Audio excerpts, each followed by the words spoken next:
Welcome back to The Mind, a podcast series by the Ramakrishna Vedanta Centre, New Zealand, a conversation at the meeting point of modern science and the contemplative traditions of yoga and Vedanta. I'm Rama, your host. The group now holds the whole map, 4 doorways gathered into one chain of ascent. Today, Swamiji lifts the floor and shows them what has been underneath the whole time. He draws a line between 2 things that are easy to confuse: the mind running along in time, which the practices have been steadily setting in order, and the awareness in which that whole running is happening. The first, he says, is genuine flourishing, and the main thing the course set out to deliver. The second is something the practices have quietly been uncovering all along, not by adding anything, but by lowering the noise until what was always there can be noticed. He will lay out the old map of the central channel and its stations, with great care and honesty, and then do something a little unusual for a teacher. He will mark, precisely, the place where his own map stops, and explain why any map must stop there. Dr. Watson will help him show what modern brain science can and genuinely cannot reach. And he will close with an image of a staircase that reframes the entire course, from the mind in time to the awareness beneath it. Let's join them. The same room. The group has the quiet attentiveness of people who sense the course is approaching something it has been building toward all along. Last week you each practiced the chain, starting at the thread you could actually reach. Sarah? Running it in order changed everything. Breath first, then attention, then the seeing. When I stopped demanding calm and just started with 3 breaths, the rest followed almost by itself. The order was the whole secret. The order was the secret, Sarah. Exactly. James? I asked, on hard days, which thread I could actually grasp. Usually, just the breath. And grasping the one I could reach, instead of grabbing for instant peace, meant I actually got somewhere, instead of failing at the impossible thing. You stopped reaching for the rope, James. Kai? I ran the head-to-head. Forcing myself calm, useless, as predicted. 2 minutes of breath first, then letting it lead, actually worked. So the sequence is real, I'm convinced. But I'll be straight with you, Swamiji. I can feel us approaching the part of all this I'm most skeptical of. The breath and the attention and the science, fine. But there's clearly a deeper claim coming, and I want to know if you'll be honest about what you can and can't actually back up. Kai, I am going to make you a promise, and this lesson is built to keep it.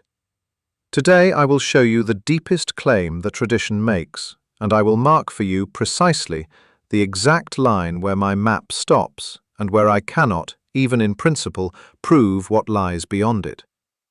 And I think you will find that the honesty about the limit is the most convincing part of all. Dr. Watson, anything to add before we begin? Only that I share Kai's instinct, professionally. I can show you a meditator's brain scan. I want to know exactly how far that evidence reaches and where it stops. If you'll draw that line clearly, I'm ready to follow. I will draw it as clearly as I can, Doctor, because drawing it is half the lesson. So, today we lift the floor and look at what has been underneath all 4 doorways the whole time. And we begin with a distinction that changes everything. Everything we have worked on for 4 lessons has been the mind as it runs in time. Thoughts arising and passing, feelings coming and going, the breath, the attention, the stream of a day. Call that the mind in time.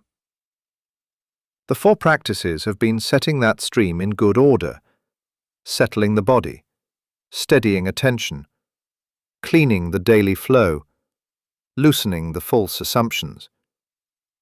And when that stream runs well, the person flourishes, sleeps well, thinks clearly, loves well, meets life with the resources life asks for. That is the main thing this course set out to give you, and it is genuinely enough for most of what most people need. Hold that firmly. It is real, It is primary. It is sufficient. But you're about to say there's something else. I am Sarah, and it is not more of the same. It is different in kind. Let me give you the cleanest picture I have. Think of a piece of music playing. One way to hear it is as it unfolds, this note, then the next, the melody moving along in time. That is the mind in time, the stream. But there is another way to read the very same music, as the set of underlying frequencies it is built from, the chord beneath the melody, the structure the notes are arising out of. Same music, two readings, the flowing melody and the deeper ground it springs from. Now here is the move, and it is the heart of the lesson. That deeper reading, in the case of your mind, is not just a hidden layer of the stream. It is the awareness in which the whole stream is happening at all. Not another thought, not a deeper feeling. The screen on which the entire film has been playing, which we first met in the attention lesson. The practices set the melody in order, but underneath the melody this whole time has been the silent awareness it was playing in. Recognizing that as what you most deeply are, not a character in the stream but the awareness the stream appears in, is the deeper thing the tradition points to. And the screen, the awareness, that's the thing I noticed 2 months ago. The part that watched my mind wander and didn't itself wander. The very same, Kai. You have been touching it all along. The whole journey is just that touch becoming steady and clear. And now, why does setting the melody in order matter for noticing the screen? Because of noise. When the stream is loud and chaotic, the silent awareness underneath is simply drowned out. You can be told 100 times that the screen is always there, and the words will not land. Not because it is absent, it cannot be absent, but because there is too much noise to notice it. As the practices quiet the stream, the noise floor drops, and what was always there underneath becomes, at last, noticeable. You do not produce the awareness. You stop drowning it out. That actually matches something that's been happening to me. The little gap between thoughts, the quiet I used to only find in deep practice. It's been showing up on its own lately. At a red light, walking between rooms. And it's not just empty. There's something there in it. I couldn't have told you what until just now. Sarah, you have described the entire lesson from the inside more beautifully than I could. That gap is not just an absence of noise. There is a presence in it, a quality of awareness that the noise was hiding. You did not manufacture it by practicing. You lowered the noise until it could be felt. That is the mind in time, opening the door to the awareness beneath it. The practices were doing two jobs all along, setting the stream in order, which you can see, and quietly uncovering the screen, which only shows once the stream is calm enough.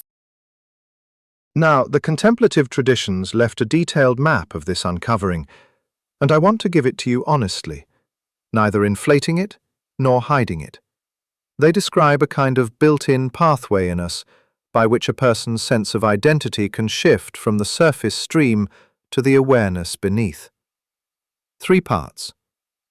A central channel running up the core of us, a latent power that, when the system is ready, rises through it, and a series of stations along the way, each one a distinct register of consciousness that must be passed through, not skipped.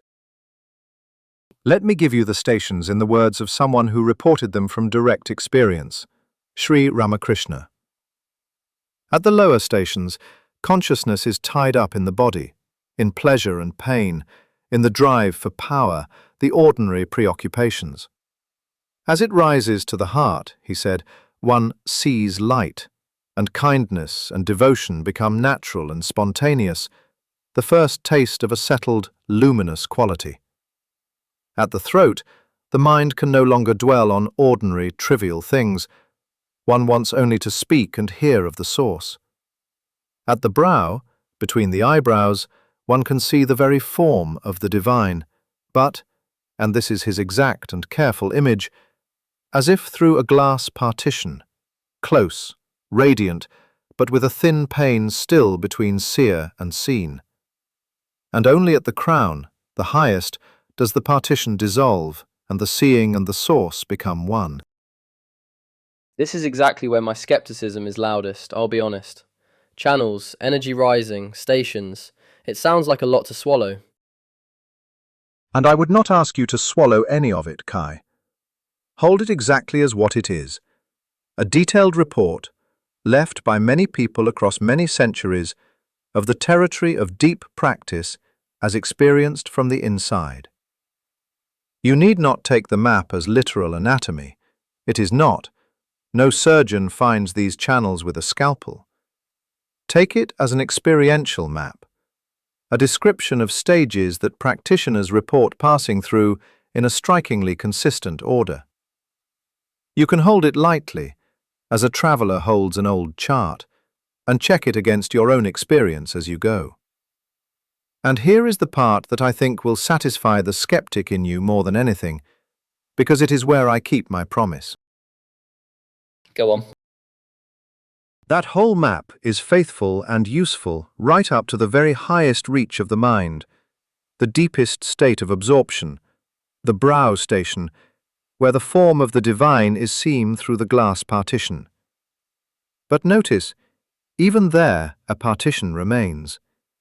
There is still a subtle seeing of something, and the final step, the dissolving of the partition, cannot be put on the map at all.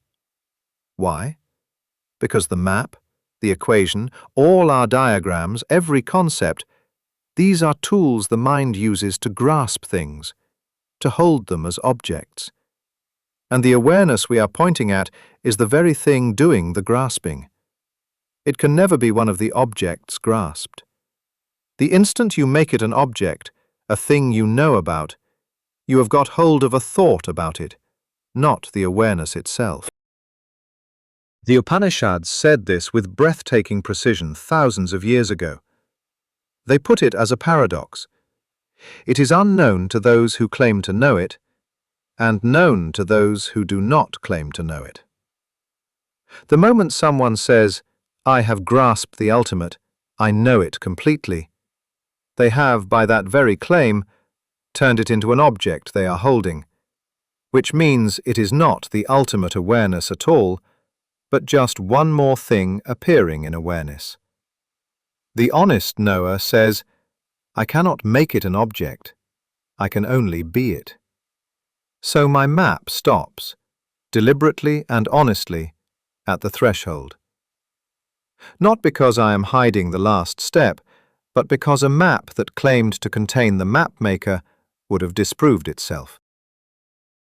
Okay, I did not expect that, and I have to say, it's the most credible thing you've said all course.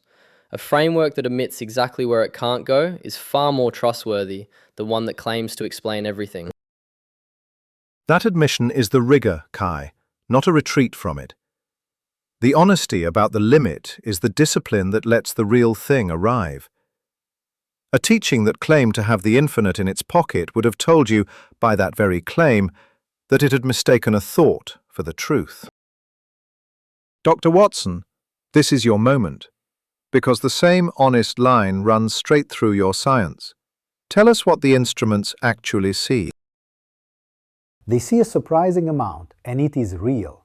In experienced meditators, the brain's default mode network, the circuitry that runs our constant self-referential chatter, the inner narrator that keeps me going, measurably quiets down, both in practice and at rest. That is a clean physical correlate of exactly what Swamiji calls the loosening of the self-referential stream. We also see distinctive patterns of brainwave synchronization in long-term meditators, far beyond ordinary controls. So the temporal side, the mind in time, is anchored in measurable, lawful changes in the body and brain. The practices do something we can see.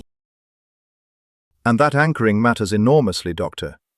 It is why this is not loose speculation. But now, the line. What can the instruments not reach? The awareness itself. And here I have to be precise, because it is a structural limit, not a temporary one. Every instrument I have measures a signal that changes in time. Every measurement, every recording, every analysis happens within the stream of time. But the awareness Swamiji is pointing to is the very thing in which all measurement is appearing. So asking my instruments to detect it is like, well, asking what is north of the North Pole. It is not that we need a better instrument. The question falls outside the entire domain that measurement covers. No scan will ever show you the one looking at the scan. That is exactly right, Doctor, and beautifully put. And notice it is the same limit from two directions. My framework cannot put the source on its map, and your instruments cannot detect the awareness in which they operate, for one and the same reason. You cannot turn the seer into one of the things seen. So we need both lenses, and neither alone. Science tells us the mind-in-time work is real and measurable. The contemplative tradition describes the awareness beneath, which science cannot reach by its own design, but which countless people across history have reported with remarkable agreement. Insist only on the scan, and you will dismiss the deepest thing as unprovable, and miss it. Dismiss the science, and you drift into ungrounded fantasy. Hold both, each in its proper place, and you get a picture neither could give alone. That even-handedness is what I needed to hear. The science is held to account, and the tradition is honest about where proof runs out. I can work with that. That is the whole posture of this course, Kai, in one breath. Tested where it can be tested, received where it can only be received, and honest about which is which. Now, one more turn, and then the image I want to leave you with. Through this whole ascent, who is doing the climbing? The tradition gives a surprising answer. It says the very power that is rising through the channel is consciousness itself, returning to recognize its own nature, using a path it built into us for exactly that purpose. So this is not really something happening to you, an upgrade you achieve. It is the awareness that you most deeply are, gradually unforgetting itself, using your practice as its own means. You are not climbing toward it. It is waking up as you. That's a complete reversal.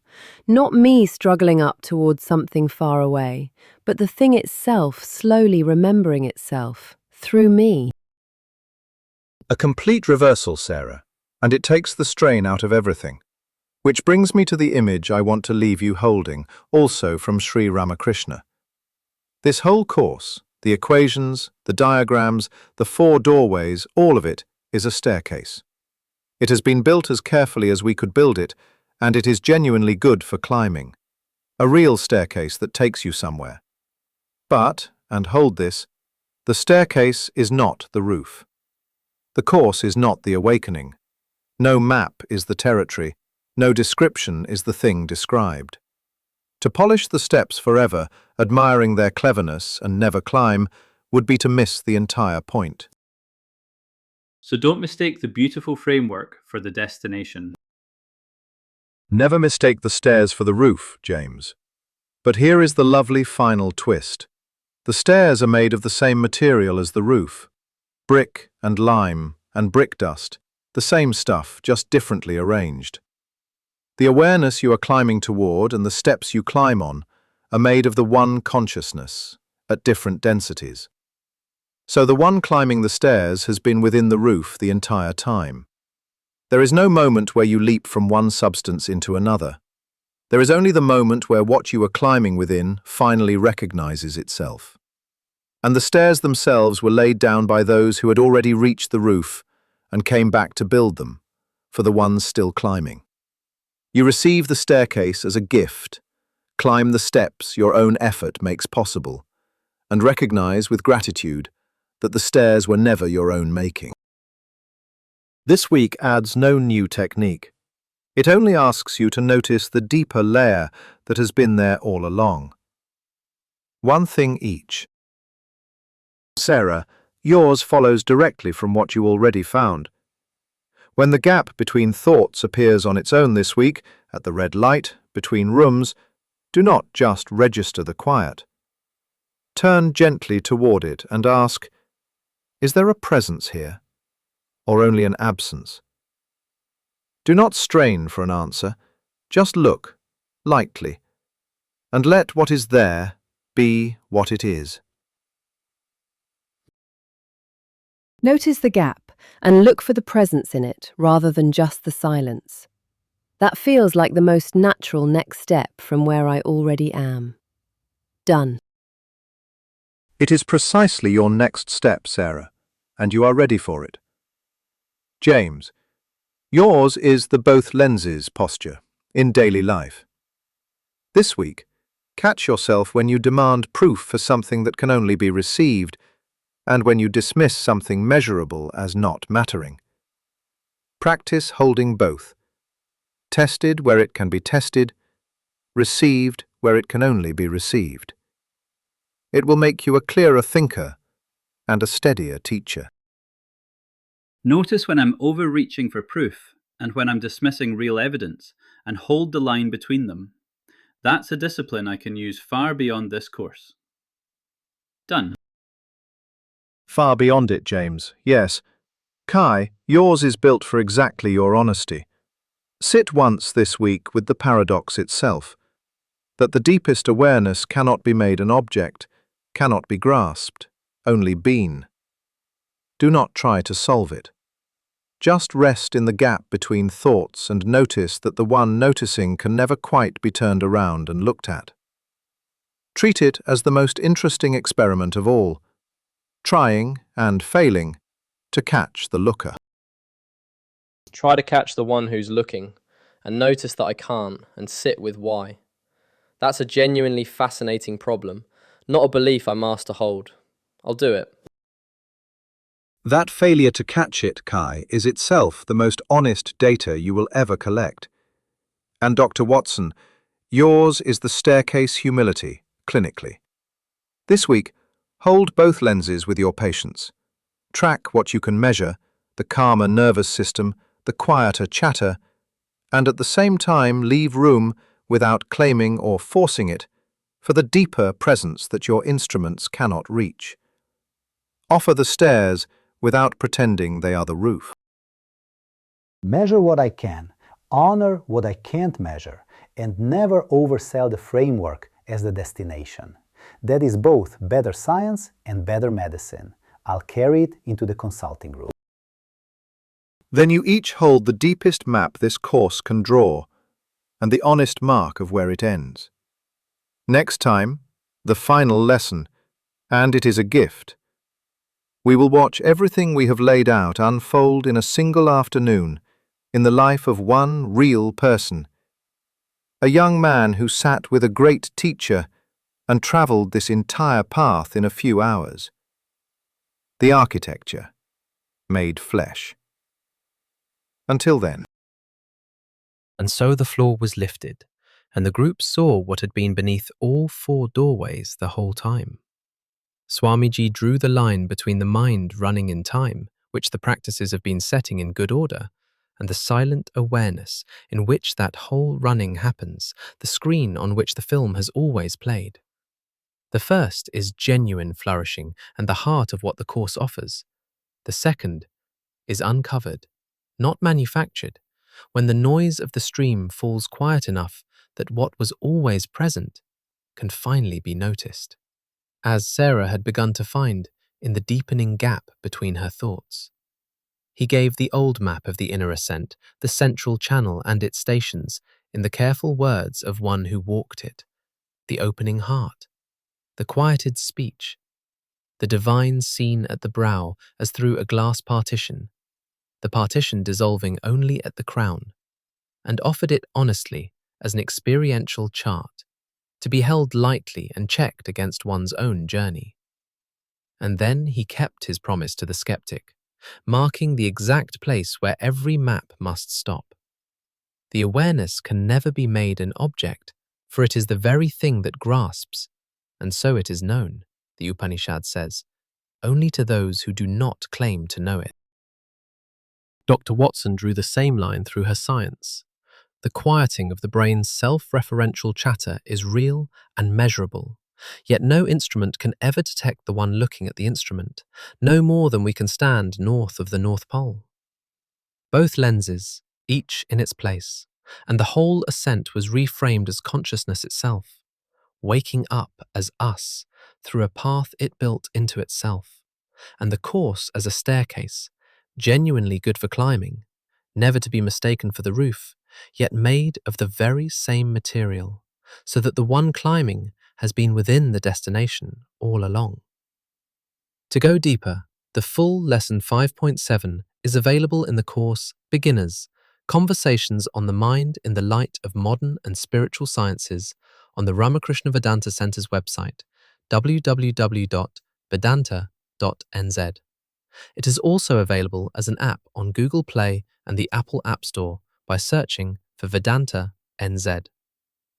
The map is drawn and its honest edge is marked. Next time, the whole of it comes alive in a single afternoon. Until then, be gentle with your mind.